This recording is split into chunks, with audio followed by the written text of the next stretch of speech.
Oh shit. Hello viewers, happy Eid Mubarak. இந்த Eid special டேவை ரொம்ப சிறப்பாக கொண்டாடணுன்றதுக்காக நாங்கள் ஒரு முடிவு எடுத்திருக்கோம். அது என்ன முடிவுன்னு பார்த்தீங்கன்னா, நாங்கள் பிரியாணி பண்ண போகிறோம். பிரியாணி லவர்ஸ் நிறைய பேர் இந்த வீடியோவை பார்த்துட்டு இருப்பீங்க. நாங்கள் எப்படி பிரியாணி பண்ணோன்றதை கமெண்ட்டில் சொல்லுங்கள். தெரியாதவங்களும் நிறைய பேர் பார்த்துட்டு இருப்பீங்க. நாங்கள் செஞ்சதை வச்சு நீங்களும் ட்ரை பண்ணிவிட்டு எப்படி இருக்குன்றதை கமெண்ட்டில் சொல்லுங்கள். சப்ஸ்கிரைப் பண்ணாதவங்க சப்ஸ்கிரைப் பண்ணுங்கள். வாங்க வீடியோக்குள்ளே போகலாம்.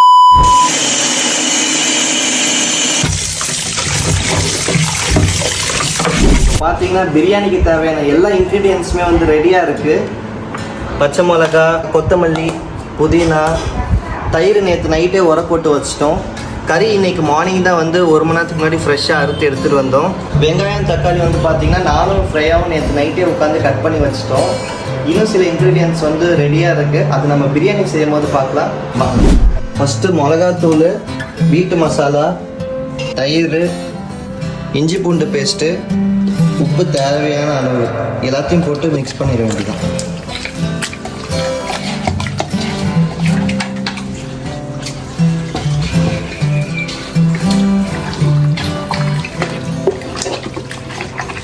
அடுத்து லெமன் கொஞ்சம் புளிஞ்சிக்கலாம்.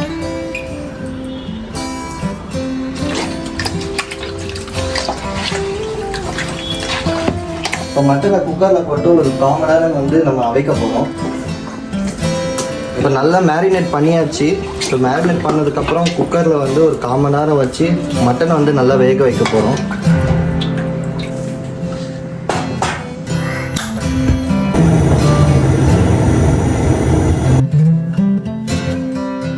இப்போ பிரியாணி ப்ரிப்பரேஷனை ஸ்டார்ட் பண்ணியாச்சு. எங்கள் டேடி தான் இன்னைக்கு ஹெல்ப் பண்ண போகிறாங்க. ஃபஸ்ட்டு என்ன ரெடி? எண்ணெய் ஊற்றிடலாம். எண்ணெய் ஃபுல்லாக ஊற்றிடலாமா?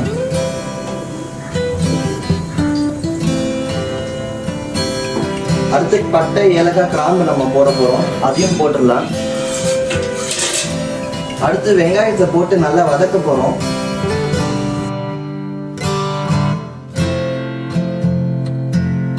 வெங்காயம் நல்லா வதங்கணும்.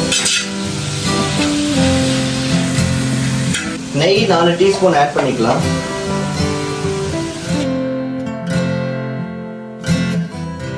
வெங்காயம் நல்லா வசங்கிருச்சு. இப்போ இஞ்சி பூண்டு பேஸ்ட் போடுறோம்.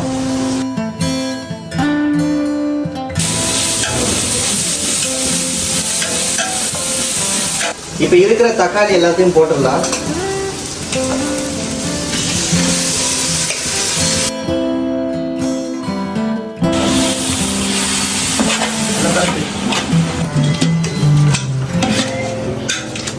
தக்காளி, வெங்காயம் நல்லா வதங்கிருச்சு. இப்போ கொத்தமல்லி, புதினா நம்ம போட போகிறோம்.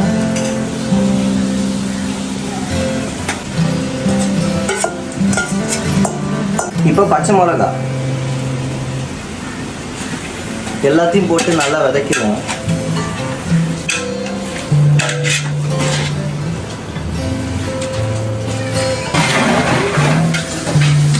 நல்லா வதங்கிட்டு இருக்கு. இப்போ வெங்காயம், தக்காளி நல்லா வதங்கிருச்சு. குக்கரில் வச்சிருந்த கறியும் நல்லா வெந்துருச்சு. அதையும் நம்ம இப்போ இதில் போட்டுடலாம்.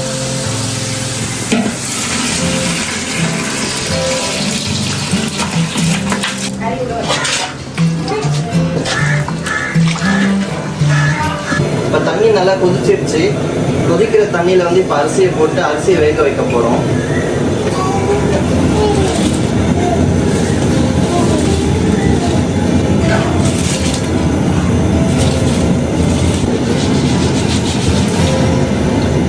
பிரியாணி கலர் வரதுக்கு கொஞ்சம் கலர் ஆட் பண்ணிக்கலாம்.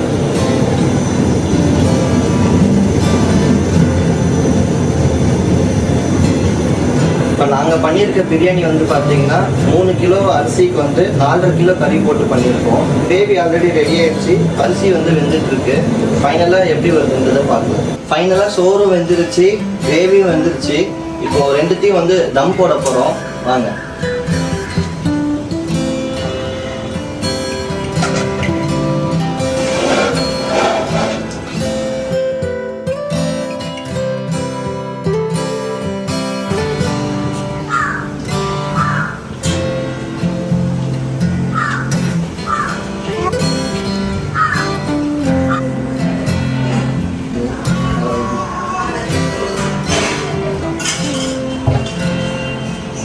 இப்போ தம் வச்சாச்சு.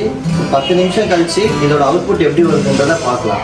A few moments later. தம் வச்சு 15 நிமிஷம் மேலே ஆகுது. எடுத்து பார்க்கலாம் எப்படி அவுட்புட் வந்துருக்குன்னு சொல்லிட்டு.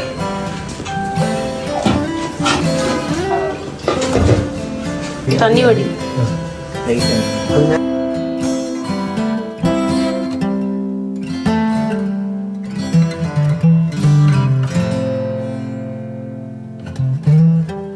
இப்போ ஃபைனலாக பிரியாணி எப்படி வந்திருக்குன்றதை பார்த்துருப்பீங்க.